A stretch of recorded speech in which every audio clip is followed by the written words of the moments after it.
what's up? 2-Bit Jesus here, and I'm giving a reaction video to Microsoft's E3 2017 presentation slash show slash press conference.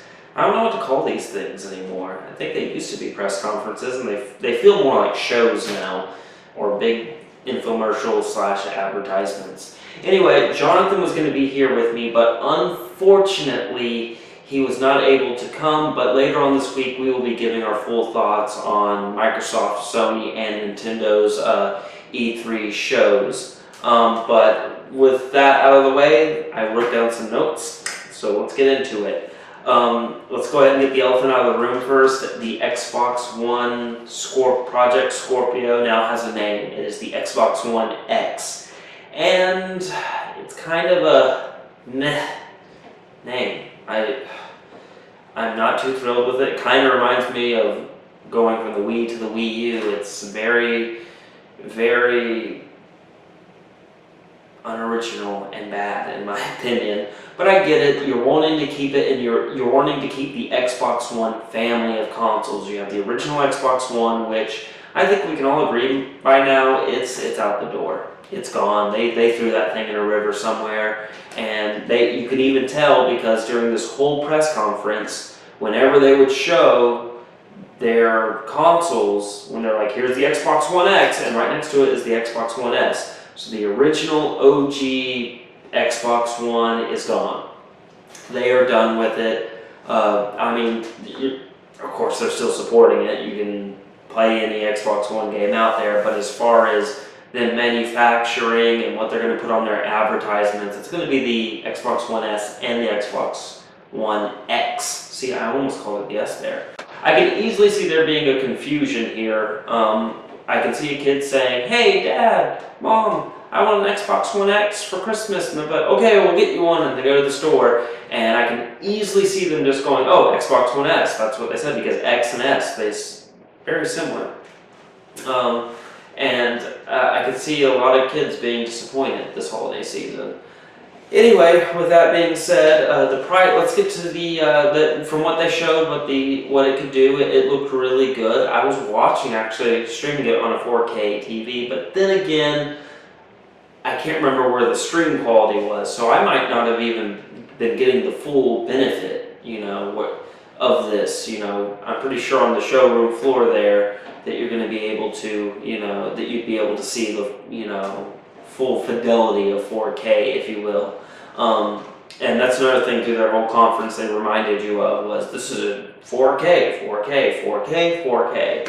Another thing they really stressed was Xbox One exclusive. And sometimes it was like launch exclusive or console exclusive and Windows 10, which was a whole weird thing. But then again, I get it that Microsoft is all in on Windows 10, so of course they're going to have their gaming division, Xbox, also push Windows 10.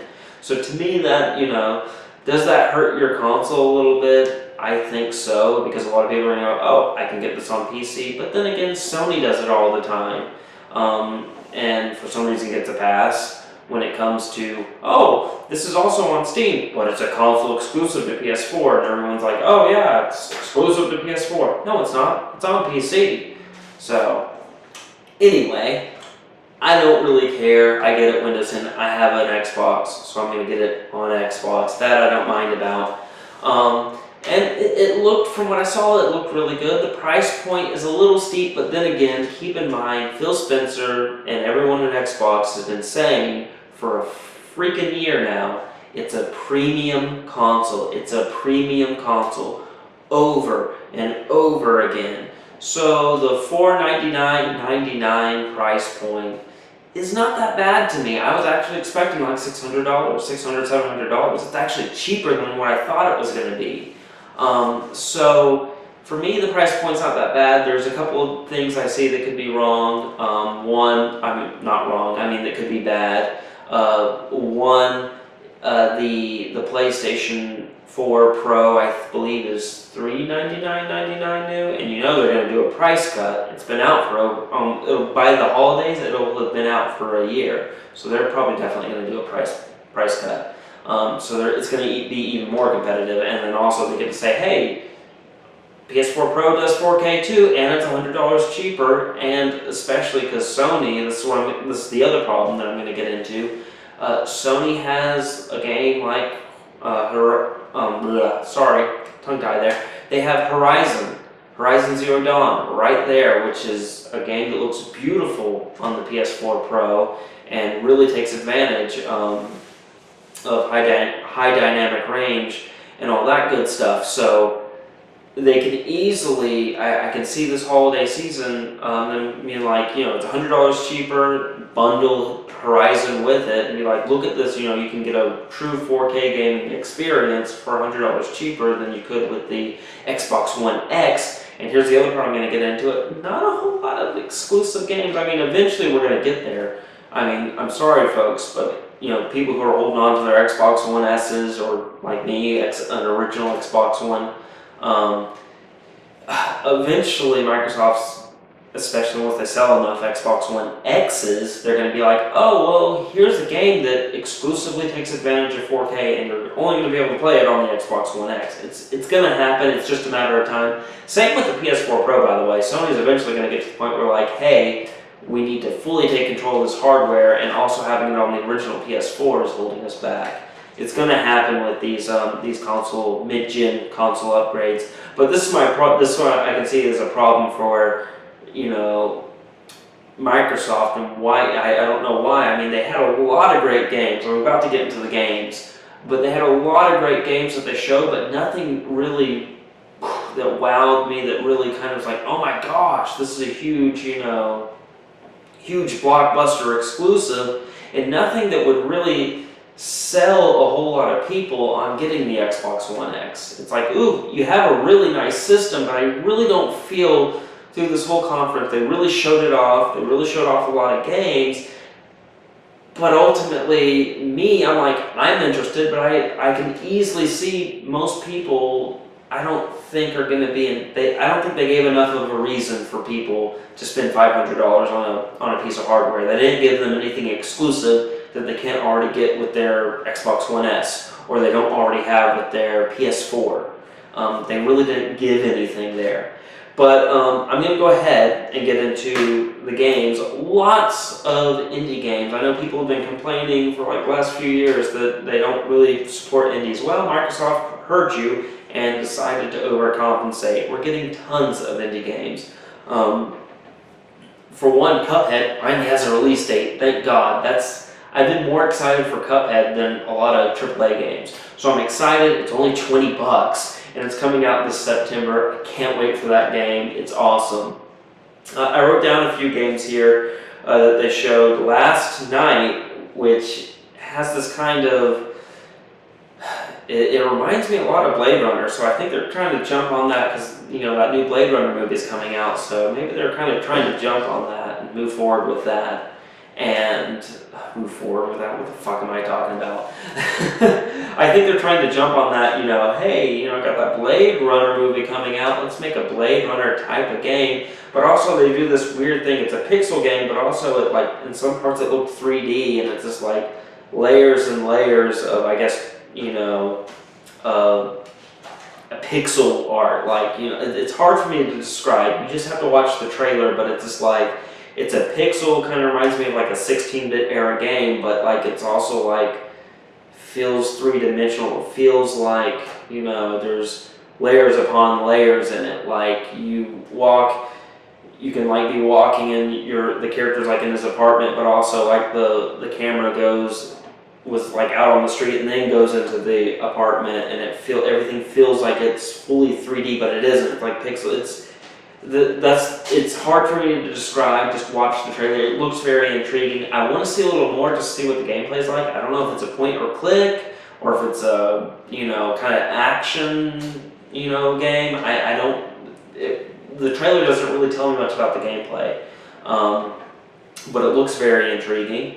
Another one, Artful Escape. It looks like a rhythm platforming game. Looked very colorful, very beautiful. That's a game I'm looking forward to. Of course, State of Decay 2, which I'm excited for. I love State of Decay. I've played the crap out of that. That was I came late to the party, but I got State of Decay last summer, and I played it over the summer off and on, and it's an awesome game. So I'm looking forward to this. The trailer they showed doesn't really show much in gameplay wise, but I kind of already know what I'm getting with it, and they're giving you multiplayer. That's another thing I forgot to say. They really stressed co-op this time. A lot of co-op games. It's interesting because I really felt like these last few years it's kind of just been more, I wouldn't say quote unquote single player experiences, but not a whole lot of emphasizing co-op, two players working together to beat the game kind of thing. It's been more competitive, it seems, whenever they tried to talk about multiplayer with games. This time around, I felt like there was a lot of cooperative, 2 to 4 player cooperative, where you're working together against something, which I love. I'm not too, I like to casually be competitive at games and all that, but for the most part, I like working towards a goal with people. I like to work with people more than I like to, be against people and be competitive. That's just the type of video gamer I am. But yeah, that, and then the last game here on my list, Super Lucky's Tale. And that game I think was already developed, was it for the HoloLens or something? Because we thought it was going to be a new Conker game, but it ended up being something else. But it looks like it's coming to Xbox, and it looks like your traditional kind of 3D, it looks like a 3D platformer in the vein of, I would say, like a Mario 64 or to a lesser extent Crash Bandicoot, or you know what I mean? It's just run around, smashing, bad guys, collecting coins, boss fights. It looked like you might have some boss fights in there. It looks it's very cute, looks fun, looks like it's geared more towards kids, but you know what? That's needed, I think. I feel like, except for Nintendo, I feel like, not a whole lot of other companies are offering that. It's always a, gritty, dark world in games usually. Not a whole lot of color, except for indie games. Indie games have really, been pushing bright colored, beautiful games. But I haven't seen too many mascot-driven ones too, because this is like a character and all that. And I find that very refreshing. I know that it was game before. I think that game didn't get too well reviewed, so I hope this Xbox One port, they improve upon the game, add some stuff. And I'm looking forward to it because I'm wanting more games like this again. I think it's, I would like for us to have more Mario, Donkey Kong-esque characters. I'm glad Crash Bandicoot, because I think hopefully we'll see Crash Bandicoot at Sony's press conference tomorrow. I think they're doing, if I remember correctly, they're doing some remakes, so I hope we see more of that. I want to see more of those characters because, at the end of the day, I always go back to play Mario games, and Mario games are very successful and all that, and they're, quote-unquote kiddie games, and I would just like to see more games like that, where maybe it's not all about the story, but, the gameplay mechanics and all that. That's kind of, I'm glad they're going, they have this game, and I hope Microsoft and even Sony continues to move in the direction. Keep doing the games you are making, but also try to bring back some of these old, styles of game development, or styles of games. I'm trying to say more, more of those kind of mascot characters and fun platforming and gameplay mechanics and all that. So I'm interested in that. I'm hopefully optimistic for that one. And on to the final thing I'm going to talk about here. To me, was the biggest wow moment, biggest announcement, and that is original Xbox backwards compatibility. That blew me away. I wasn't expecting it. I really didn't think they were going to do it. It seemed like a very niche kind of thing, but they did it. And great on you, Microsoft, for bringing original Xbox. Now, we don't know what games are going to be there yet. They didn't really describe what the program's going to look like, but undoubtedly they're going to be getting a lot of the big games on there. For one, I can totally see that this is going to help out, say, Rockstar with Red Dead Redemption 2. I can easily see then adding as a pre-order bonus for the Xbox version of Red Dead Redemption 2, you being able to not only have Red Dead Redemption through 360 backwards compatibility, but also have Red Dead from the original Xbox. And they can easily bundle that all together and have it as a big bonus for Red Dead Redemption 2 on Xbox. And like, hey, you get it on Xbox, you can play the entire series, Red Dead Redemption, and Red Dead Redemption 2. This is a huge selling point, I feel, for Xbox, but more importantly for any game developer that has an original Xbox game they created and it's a part of a series, or if they just want to resell it on the Xbox marketplace. So I think this is a great thing. I think it's great for me. I have a lot of Xbox games, and the 360's backwards compatibility for original Xbox was spotty at best. A lot of times it didn't work too well, so I'm hopeful and I'm looking forward to this feature, and it was probably arguably my favorite part of their conference was when they announced this. The original, I was also going to say, I was about to say the original Xbox One X. I was going to say, I forgot to say this about the Xbox One X, going back to that for a second, is it's small. They finally learned people don't like big VCRs. So this is going to be a small console that you can easily fit into your entertainment system. So that's good on them. But ultimately, I feel there wasn't a whole lot of big wow moments. They don't have a whole lot of huge games. They got a lot of like indie stuff coming out this year, but they don't really have anything big. They don't have anything on the level of, say, Horizon. So I think for Microsoft, I think they had a decent show. They had a decent conference, but they didn't move any. I don't think they're going to move any numbers, at least for the summer. Maybe I'm wrong. The Xbox One X comes out during the holiday season and everyone wants it. But I'm going to warn you, Microsoft, you got a lot of competition. You have Nintendo with the Switch, which is still surging. They're still selling tons of those. So Nintendo's, got some momentum. Sony still has their momentum, and I guarantee you they're going to get very competitive during the holiday season with the Pro. And honestly, even though you have the most powerful system, we could be in another PS2/Xbox scenario, because back then the PS2 was a lot weaker than the Xbox, but the PS2 still sold tons. So just because you have the most powerful console doesn't necessarily mean everyone's going to go out and buy it. Again, am I going to get it? Yeah, I'm probably not going to get the Xbox One X on launch, though. I'm going to wait a little while. I'm probably going to wait for my tax return next year, because I'll get a big lump sum of money, hopefully, and maybe I can get it then.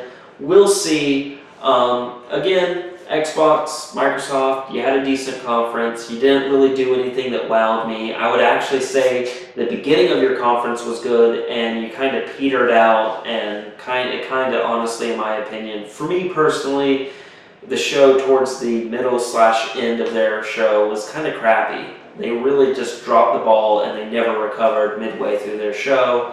I'm looking forward to some games, but really, guys, I'm waiting for Nintendo. I think their show is the one I'm looking forward to the most. I will be watching Sony's tomorrow night and probably do another reaction video. So guys, that's been my brief thoughts. Like I said, we'll be getting together later this week to give more in-depth thoughts on it, and I kind of want to sit on this for a few days. That's usually what I like to do. I like to watch. If I see something, I like to sit on it for about a night or two to fully get my thoughts together. This was just me kind of shooting from the hip. But yeah, we'll be getting together later. You guys, let us know in the comment section below what you thought of Xbox 2017 E3 show. And if you have any questions that you want to ask, please ask in the comment section or tweet us at 2BitJesus. Thanks guys, and as always, stay safe. Later.